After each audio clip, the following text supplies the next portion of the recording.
Covid ಸೋಂಕು ಹಿನ್ನೆಲೆಯಲ್ಲಿ ರಾಜ್ಯದಾದ್ಯಂತ ಲಾಕ್ಡೌನ್ ಅನ್ನು ಜಾರಿಗೊಳಿಸಿದ್ದರಿಂದ ಮಂಗಳೂರಿನಲ್ಲಿ ಟ್ರಾಲ್ ಮೀನುಗಾರಿಕೆ ಸಂಪೂರ್ಣ ಸ್ಥಗಿತಗೊಳಿಸಿದ್ದಾರೆ. ತಮಿಳುನಾಡು ಮತ್ತು ಆಂಧ್ರಪ್ರದೇಶದ ಮೀನುಗಾರರೇ ಇಲ್ಲಿ ಮೀನುಗಾರಿಕೆಯನ್ನ ನಡೆಸುತ್ತಿದ್ದು, ಲಾಕ್ಡೌನ್ ಹೇರಿದ್ದರಿಂದ ಎಲ್ಲ ಮೀನುಗಾರರು ಮೀನುಗಾರಿಕೆಯನ್ನ ಸ್ಥಗಿತಗೊಳಿಸಿ ತಮ್ಮ ಊರುಗಳಿಗೆ ತೆರಳುತ್ತಿದ್ದಾರೆ.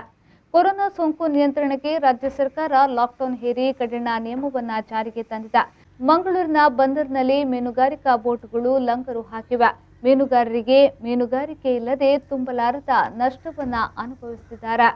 ಈ ಬಗ್ಗೆ ಕರ್ನಾಟಕ ರಾಜ್ಯ ಪರ್ಸಿನ್ ಮೀನುಗಾರರ ಸಂಘದ ಮಾಜಿ ಅಧ್ಯಕ್ಷ ಮೋಹನ್ ಬೆಂಗರಿಯವರು ಮಾತನಾಡಿ, ಇವತ್ತಿನಿಂದ ಮೀನುಗಾರಿಕೆಯನ್ನ ನಿಷೇಧ ಮಾಡಿ ಮೀನುಗಾರರು ಊರಿಗೆ ತೆರಳುತ್ತಿದ್ದಾರೆ. ಇದು ನಮಗೆ 2ನೇ ವರ್ಷದ ಆಘಾತ ಎಂದ ಅವರು, ಮೀನುಗಾರಿಕೆಗೆ ತುಂಬಲಾರದ ನಷ್ಟ ಉಂಟಾಗಿದೆ. ಸರ್ಕಾರವು ನಮ್ಮ ಮೇಲೆ ಗಮನ ಹರಿಸಿ ಮೀನುಗಾರರಿಗೆ ಸಹಾಯ ಹಸ್ತವನ್ನ ನೀಡಬೇಕಿದೆ ಎಂದು ವಿನಂತಿಸಿದರು. ಒಟ್ಟಿನಲ್ಲಿ ಮೀನುಗಾರಿಕೆ ಇಲ್ಲದೆ ಮಂಗಳೂರಿನ ಬಂದರು ಪ್ರದೇಶ ಬಿಕೋ ಎನ್ನುತ್ತಿದೆ.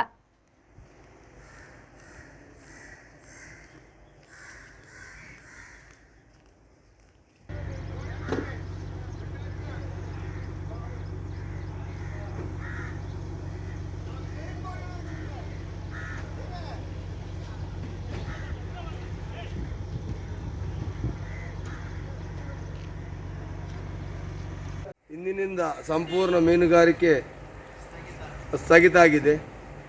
ತಮಿಳುನಾಡು ಹಾಗೂ ಆಂಧ್ರ ಪ್ರದೇಶದಲ್ಲಿ ಲಾಕ್ಡೌನ್ ಹಾಕಿದ ಕಾರಣ ಅಲ್ಲಿಯ ಮೀನುಗಾರರು ಇಲ್ಲಿ ಜಾಸ್ತಿ ಇರುವುದರಿಂದ ಇವತ್ತಿನಿಂದ ಕಂಪ್ಲೀಟ್ ಟ್ರಾಲ್ ಮೀನುಗಾರಿಕೆಯನ್ನು ನಿಷೇಧ ಮಾಡಿ ಎಲ್ಲ ಊರಿಗೆ ತೆರಳುತ್ತಿದ್ದಾರೆ. ಇದು ನಮಗೆ 2ನೇ ವರ್ಷದ ಆಘಾತ ಮೀನುಗಾರಿಕೆಗೆ. ಇದು ನಮಗೆ ಮೀನುಗಾರಿಕೆ ತುಂಬಲಾರದ ನಷ್ಟ. ಸರ್ಕಾರವು ಸ್ವಲ್ಪ ನಮ್ಮ ಮೇಲೆ ಗಮನ ಹರಿಸಿ ಮೀನುಗಾರಿಕೆ ಸಹಾಯ ಮಾಡಬೇಕಾಗಿ ತಮ್ಮಲ್ಲಿ ನಾವು ವಿನಂತಿಸುತ್ತೇನೆ. ಹಾಗೂ ನಮಗೆ ಈಗಾಗಲೇ 5 ತಿಂಗಳಿನ ಡೀಸೆಲ್ ಸಬ್ಸಿಡಿ ಬರದ ಕಾರಣ ಇನ್ನೂ ನಮಗೆ ಕಷ್ಟ ಅನುಭವಿಸ್ತಾ ಇದ್ದೇವೆ.